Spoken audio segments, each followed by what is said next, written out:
Bonjour à tous, vous regardez Smart Job, votre rendez-vous emploi, RH et management sur Be-Smart for Change. Aujourd'hui, on s'intéresse à la féminisation dans les métiers de l'industrie. On va s'intéresser au cas spécifique d'une très grande entreprise française, Schneider Electric. On va en parler en tout début d'émission avec mon invité. Dans la seconde partie, un gros débat sur quelque chose qui paraît très simple, enfin en tout cas qu'on connaît tous, la fiche de paye, mais qu'on ne lit quasiment pas en entier. On regarde que la ligne salaire net. On a sûrement tort, mais les experts vont tout nous dire en seconde partie d'émission. Caroline de Senneville sera avec moi, comme d'habitude, pour décrypter. Mais avant ça, tout de suite, on commence avec Bien dans son job.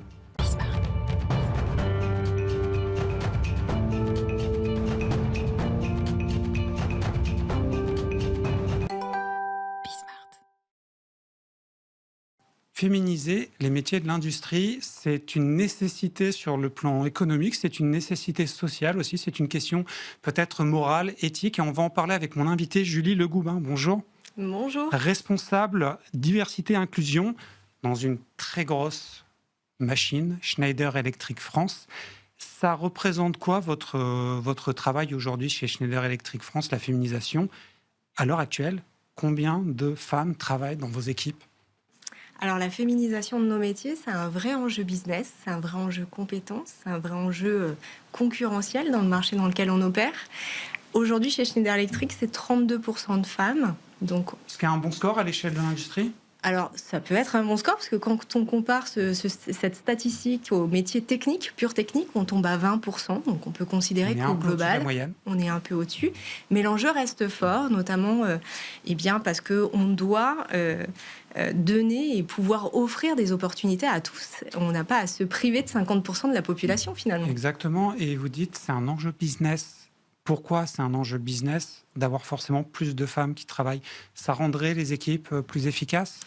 Eh bien, en effet, il y a un certain nombre d'études qui le disent. Chez Schneider Electric, on est convaincu que si chacun se sent à sa place et contributeur de la chaîne de valeur de l'entreprise, du coup, ça apporte de la performance, ça apporte de l'innovation, ça apporte du plus concurrentiel.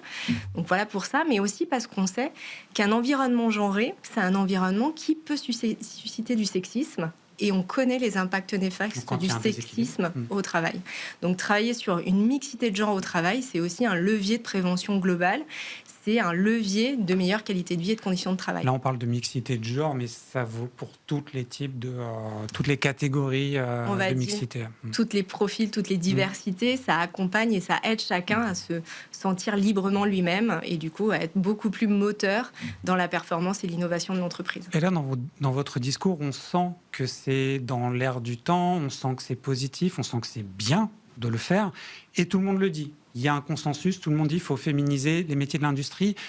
Pourquoi, malgré tout, c'est si dur, c'est si lent? Parce que les biais, les stéréotypes, la culture, tout ça rayonne autour de nous et que de manière consciente ou inconsciente, ça va influencer les choix qu'on va faire quand on est enfant, quand on est adolescent ou plus grand, vers des choix d'études ou de formation, et que spontanément, on va peut-être pas se diriger quand on est une jeune fille vers des métiers techniques qui sont plutôt à connotation masculine ou inversement, vers des métiers du soin quand on est un jeune garçon. Donc on sent le poids quand même de ces histoires et de cette norme un peu genrée qui va influencer les orientations. Ça veut dire que là, on parle d'un sujet que vous traitez dans l'entreprise, mais en réalité, ça devrait se traiter à l'école. C'est un sujet sociétal et quand on s'engage pour plus de mixité dans les métiers, on s'engage finalement sur l'ensemble de l'écosystème, que ce soit au niveau de l'éducation, aussi de l'orientation et aussi de l'emploi. Donc nous, en tant qu'entreprise, on a cette action citoyenne avec plus de 150 ambassadrices des formations techniques. Qui vont dans des écoles? Qui vont dans les écoles. Et dès le plus jeune âge, elles interviennent même en primaire, justement pour parler... maternelle, mais non, c'est encore un peu tôt peut-être. Voilà, mais même en primaire, pour parler de leur métier au féminin et influencer justement les choix d'orientation et puis déverrouiller peut-être quelques blocages. Je dirais que ça joue aussi dans les familles aussi. Exactement, mais ça c'est notamment le rapport... On ne peut pas rentrer dans les familles en tant qu'entreprise. Non, mais on voit des rapports comme par exemple le rapport de l'état du sexisme en France, du Haut Conseil à l'égalité, qui mentionne cette dimension-là et à quel point finalement l'environnement personnel, familial peut aussi influencer les choix. Exactement. Et comment vous travailler au-delà des ambassadrices et des ambassadeurs. Donc, il y a aussi des hommes quand même qui vont dans les écoles. C'est pas que des femmes. De plus en plus. D'accord. De plus en plus. Mais c'est vrai que c'est un réseau qui, lui aussi, se mixifie. Donc, il y a des hommes qui vont aussi dans les écoles. Exactement. Mais au-delà de ça, à l'intérieur de vos équipes, donc, si j'ai bien compris, il y a un peu de réseautage, notamment pour faire informer sur les opportunités, notamment de postes en interne? Alors, plus que du réseautage, il y a un sponsorship, un leadership engagé, c'est-à-dire qu'on a un PDG qui est engagé, un directeur général qui est engagé et qui est rôle modèle, puisqu'on a un COMEX aujourd'hui chez Schneider Electric qui est mixte, de la même manière pour nos entités en France. Donc, ça montre aussi qu'on a des leaders qui montrent comment il faut faire et qui s'engagent sur le sujet. Et puis, on a des politiques sociales, RH, des process RH qui vont veiller justement au fait qu'il y ait une égalité des chances tout au long de la carrière et que des femmes qui ont envie d'avoir des postes à responsabilité, des postes de vice-présidente, puissent aussi y accéder. Là, j'ai lu, vous visez d'ici 2030 40% de femmes dans les postes de leadership. Ça veut dire quoi, les postes de leadership? C'est des postes de vice-président, donc c'est des postes en effet où on va avoir... important, sur des succursales. Exactement. En tout cas, des postes avec des responsabilités qui sont élargies, qui sont conséquentes. Aujourd'hui, en France, on est à 32%. Donc ça reste en effet quelque chose sur lequel on veut... Finalement, en 5 ans, faire 8% de plus, ça paraît pas si irréaliste. Non, au contraire. On parle de 25 postes, c'est pas tant que ça. C'est jouable. Et qu'est-ce qui pourrait encore vous empêcher d'y arriver? Alors, c'est toujours un petit peu ces biais inconscients qui vont finalement nous jouer des tours sans qu'on s'en rende compte consciemment. Donc, c'est vraiment cette acculturation, cet éveil des consciences. Attention à finalement l'idée reçue que, tiens, on a le bon candidat. Et parce qu'on a le bon candidat, finalement, on ne va pas aller regarder ailleurs. Et s'il peut y avoir aussi d'autres candidates. Voilà. Merci beaucoup, Julie Le Goubin. Donc, la féminisation des métiers de l'industrie, c'est un enjeu qui n'est pas seulement éthique et moral, c'est un enjeu économique, vous l'avez bien rappelé, vrai enjeu business. Autre enjeu business qui est la fiche de paye. Tous les salariés de Schneider Electric ont sûrement des fiches de paye qui sont très bien rédigées avec beaucoup de lignes parce qu'il y a sûrement beaucoup d'avantages. Mais la plupart des salariés français ne comprennent pas forcément toutes les infos. On va essayer de décrypter ça avec mes invités.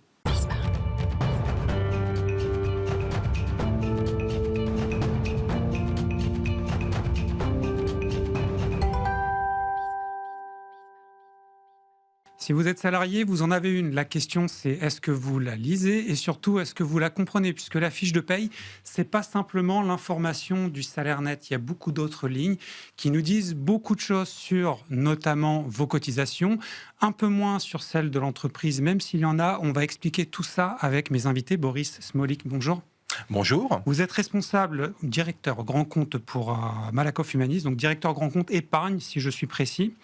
Combien de fiches de paye chaque mois sont éditées par Malakoff Humanis? Environ 10 000 salariés. Donc ça fait beaucoup de travail pour le service RH, donc je pense que c'est une équipe quand même assez consistante pour éditer tout ça.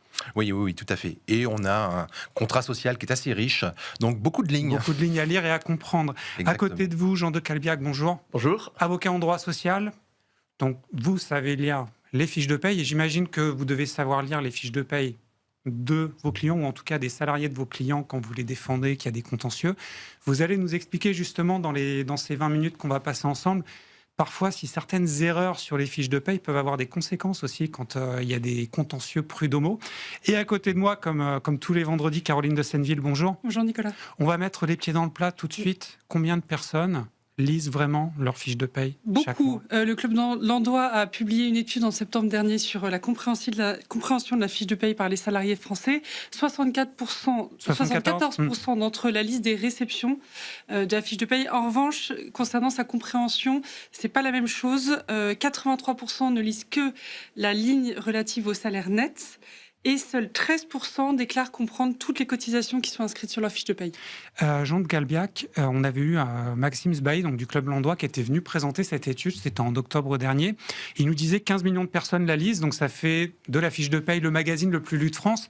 Mais si on ne lit qu'une seule ligne, si c'était comparable à un magazine, ça équivaudrait à regarder quoi dans ce magazine? Alors justement, il y a plusieurs... C'est toute la question de comment est-ce qu'on est payé. Qu'est-ce qu'on regarde? On peut regarder la première ligne, c'est-à-dire qu'on peut regarder le salaire brut, mais qui ne veut pas dire grand-chose. Et après, depuis l'entrée du prélèvement à la source, on va lire deux salaires nets, un salaire net social et un salaire net effectivement payé aux salariés, c'est-à-dire un salaire net après prélèvement à la source. Ce qui veut dire que le salaire brut, on le regarde pas forcément beaucoup, mais quand on est par exemple employeur, Boris Molik, le brut veut dire beaucoup plus de choses que le salaire net, non, au final? Ça reste un élément déterminant, notamment dans le recrutement, puisqu'on parle toujours en salaire brut, éventuellement un salaire fixe. En tout cas, les employeurs. Les employeurs. Pas forcément les salariés, justement. Mais lorsqu'on fait une promesse d'embauche ou qu'on rédige un contrat, ce contrat est rédigé avec des rémunérations brutes, qu'elles soient sur le salaire fixe, le salaire éventuellement variable, s'il y a une part variable, et il y a tout un tas de composantes qu'on va retrouver dedans qui vont apparaître directement sur le bulletin de salaire, mais pas dans le contrat de travail. Tout ce qu'on appelle les avantages sociaux. On y viendra peut-être tout à l'heure, mais qui font partie. Faire des lignes ça va faire des lignes supplémentaires, mais qu'on ne détaille pas, en réalité, totalement dans le contrat de travail. Et c'est ça qui rend peut-être la lecture un peu plus compliquée pour les salariés. Certaines personnes, Jean de Colbiac, ils disent que la fiche de paye est limite plus importante que le contrat de travail à un certain stade. C'est-à-dire que c'est peut-être là en fait où il y a les infos les plus importantes, surtout s'il y a des évolutions salariales, des avenants peut-être, ou même des accords oraux qui sont noués entre l'employeur et son salarié. Ce qui n'est pas forcément rajouté au contrat va l'être forcément sur la fiche de paye, que ce soit une augmentation salariale ou autre. Oui, c'est-à-dire qu'en fait, la fiche de paye va refléter la réalité de la situation d'un salarié à un moment donné. Donc, elle va refléter ces éléments. Qu'est-ce qu'elle va refléter ? Elle va refléter la rémunération brute. D'un point de vue contractuel et juridique, en fait, on se fie souvent à la rémunération brute, ne serait-ce que pour calculer une indemnité de départ ou pour des dommages et intérêts, on se réfère à la rémunération brute. Bien évidemment, le salarié va se voir par rapport au net social. Et ça va faire naître chez lui, en fait, une question. Pourquoi y a-t-il une telle différence entre le brut et le net ? D'autant plus, et là je vais me tourner encore vers le côté employeur, il y a une ligne qui n'est pas très explicite, cotisation patronale, oui. Et c'est qu'une seule ligne, mais en fait c'est une seule ligne qu'on pourrait ouvrir et ce serait un tiroir quand même assez long. Et Maxime Sbailly du Club Landois nous disait, il y a un petit problème avec cette ligne-là, c'est que les gens minimisent les vraies cotisations des employeurs dans le système social. Par exemple, dans cotisation patronale, on a quoi comme entrée ?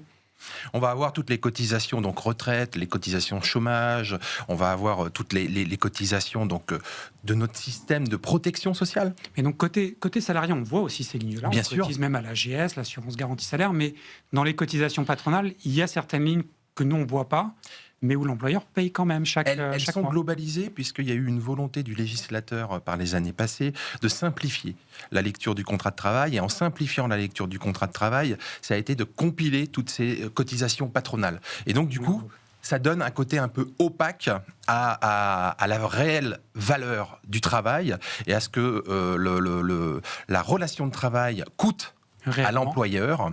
Et donc, elles sont effectivement globalisées.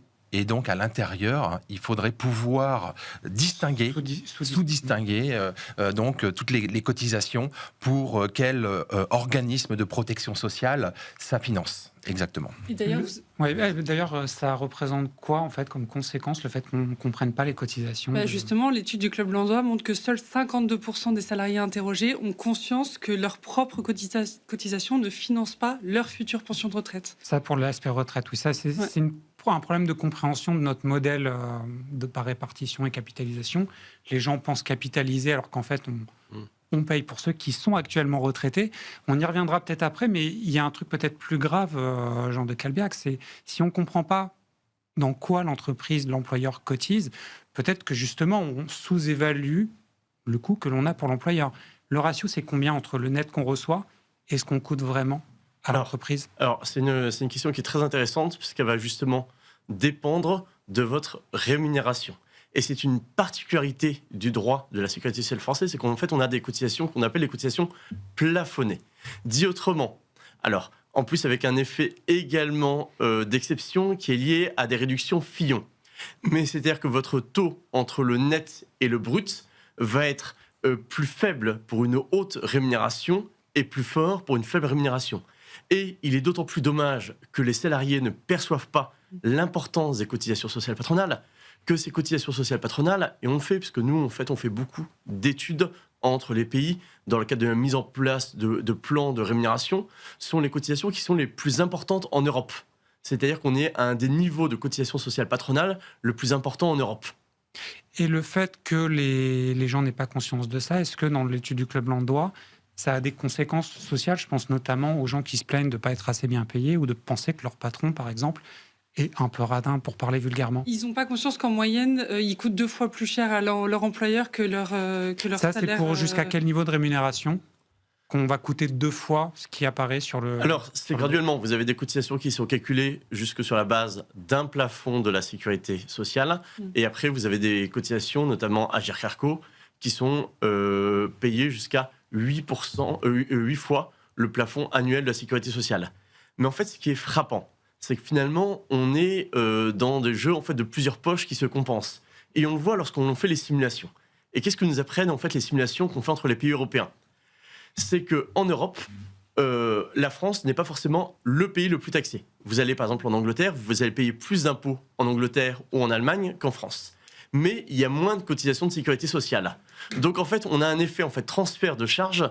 C'est que finalement, l'État reporte en France sur les entreprises ce qui est payé directement par les salariés dans d'autres pays par le biais de l'impôt sur le revenu. Donc c'est terriblement efficace au niveau peut-être du consensus social, mais le coût est un coût qui est déguisé. Et il y a un petit coup moral aussi, c'est que parfois on minimise aussi ce que l'entreprise va apporter aux différentes composantes du système social.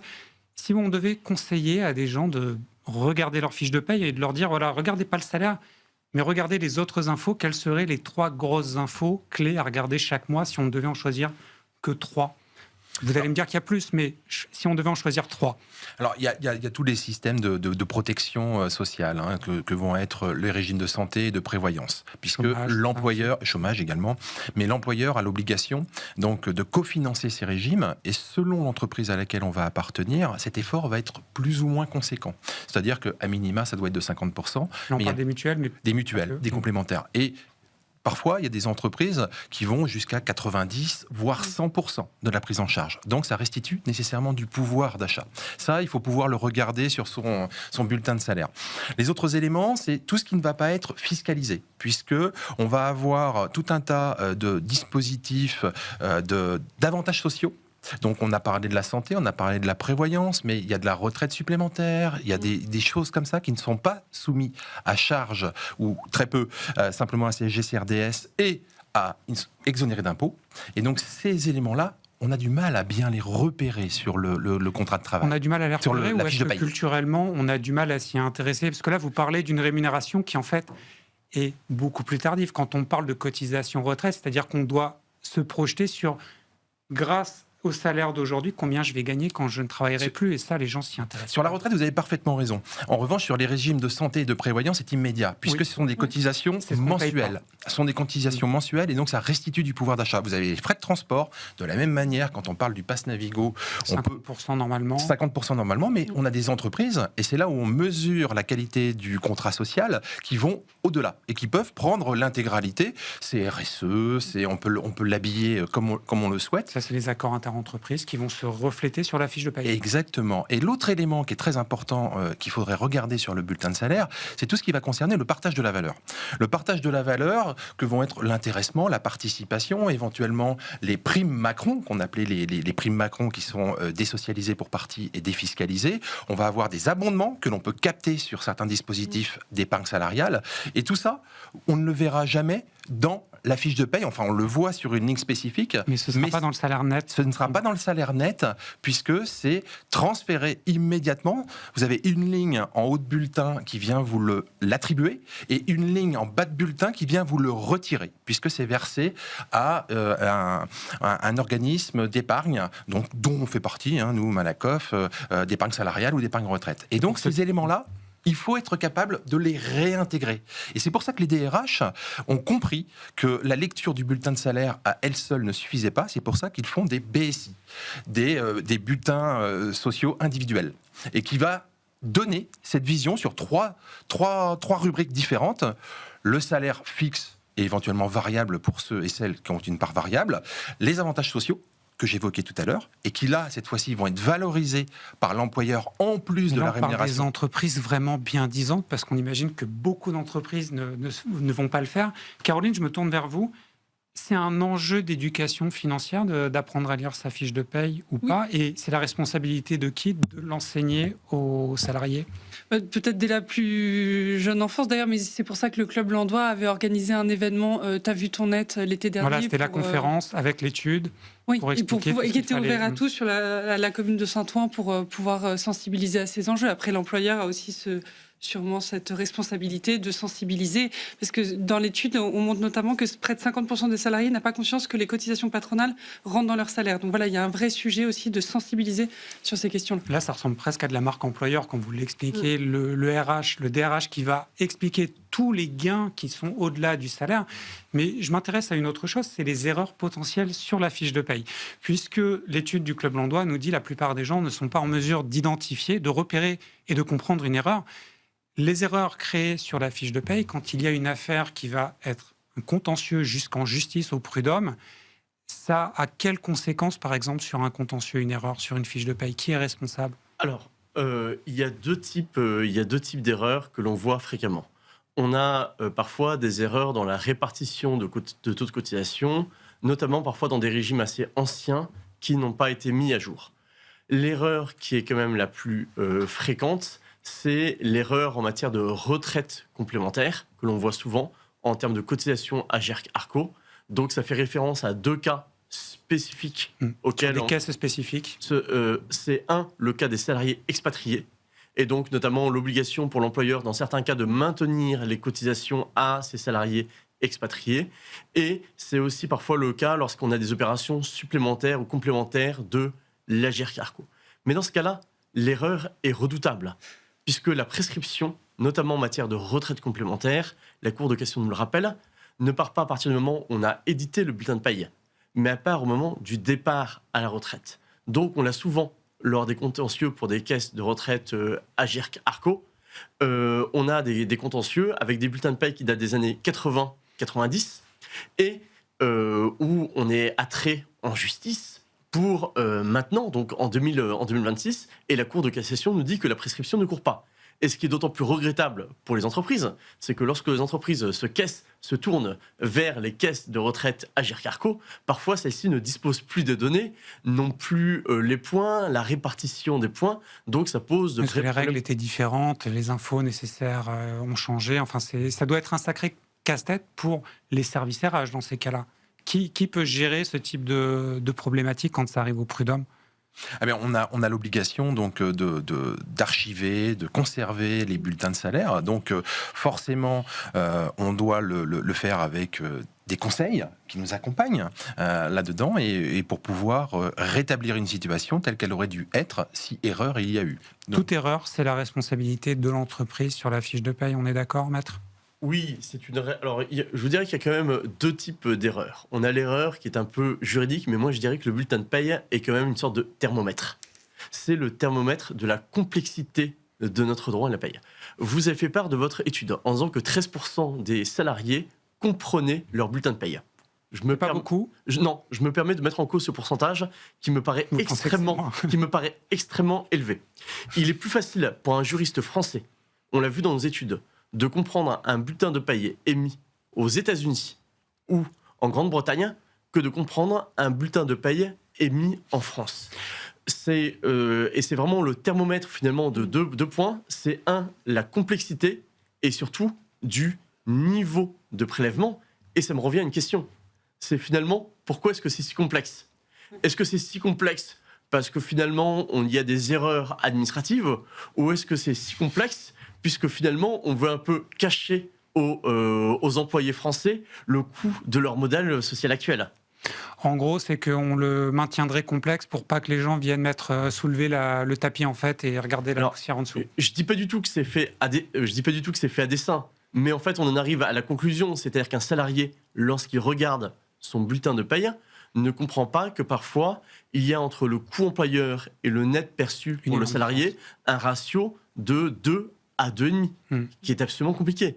Et le seul qui le comprenne, ce sont actuellement les URSSAF, qui s'engouffrent justement dans ce problème, puisque vous parliez des erreurs, on a les erreurs devant le Conseil de prud'homme, mais on a les URSSAF qui se saisissent de ces erreurs devant les bulletins de paie et qui, après avoir un peu modéré leur contrôle dans les années post-Covid, recommencent de façon de plus en plus intense à faire des contrôles et des contrôles d'assiettes avec des données, en fait, en confrontant les données DSN, les données du bulletin de paie, ce qui conduit en fait à des redressements pour les entreprises. Et finalement, le principal risque pour les entreprises actuellement, ça va être notamment le contrôle et le contentieux URSSAF sur une législation qui est particulièrement complexe. Ça veut dire que chaque mois, vos services RH, avant d'appuyer sur envoyer ou de déposer, plutôt maintenant on dépose les fiches de paye sur des coffres-forts numériques, avant de déposer, il y a un double, triple, quadruple check parce que chaque erreur peut avoir des coûts assez importants. C'est un enjeu très fort, cette fiche de paye, pour les entreprises.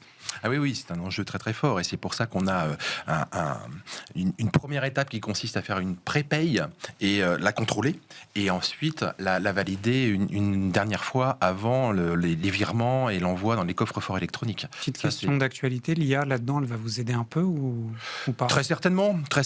On n'en a pas encore mesuré pleinement les conséquences. Elle peut faire des erreurs, l'IA aussi. Elle pourra faire des erreurs, et ce qui voudra dire que on devra, nous aussi, contrôler l'IA. Et donc voilà, donc tout ça, on l'a pas, pour tout vous dire, on l'a pas du tout utilisé encore en paye.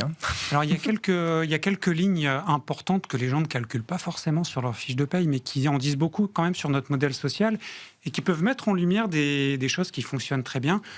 3 lettres, AGS. Si je dis AGS, fiche de paye, qu'est-ce que les salariés devraient comprendre quand ils lisent cette ligne ? Qu'est-ce qu'ils cotisent ? Pourquoi ?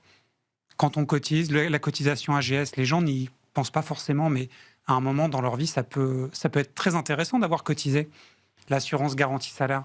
Justement, c'est le propre en fait de l'assurance. C'est-à-dire qu'en fait, on a vraiment quelque chose qui est assurantiel, qui ne va pas s'appliquer à tout le monde et qui va couvrir quelques grands risques. Et justement, ce qui est amusant, c'est que finalement, la cotisation qui est la plus petite est également la cotisation qui est finalement la plus efficace. Ce qui montre qu'en fait, on peut faire beaucoup et qu'on peut être efficace avec finalement peu. Le reste, en fait, on n'est pas sur de l'assurance. C'est qu'en fait, on n'est pas sur... Même nos mécanismes ont été un peu dévoyés. On parle d'assurance complémentaire santé. Mais l'assurance complémentaire santé, finalement, on est un peu dans l'achat de prestations qui vont être redistribuées aux salariés. Donc, on n'a pas ce côté aléatoire. C'est de la rémunération globale. On est sur une rémunération globale pour les salariés, mais on n'est pas vraiment sur un mouvement assurantiel. C'est passionnant, c'est technique aussi. Je pense que les gens n'auront pas encore tout compris sur la fiche de paye, mais en fait, c'est pas qu'un salaire, cette fiche de paye. Ça en dit beaucoup sur notre relation de travail avec notre employeur. Ça en dit beaucoup sur la qualité aussi de ce que l'employeur peut nous donner. Je pense qu'on en reparlera parce qu'il y a encore beaucoup à dire. Merci Caroline de m'avoir accompagné. Merci Jean de Calbiac, donc avocat en droit social. Et bien sûr, merci Boris Smolik, donc directeur grand compte épargne chez Malakoff Humanis. À très bientôt sur Bismart. L'émission est terminée. Arnaud Ardouin sera de retour la semaine prochaine. D'ici là, regardez nos programmes. À très bientôt sur Bismart.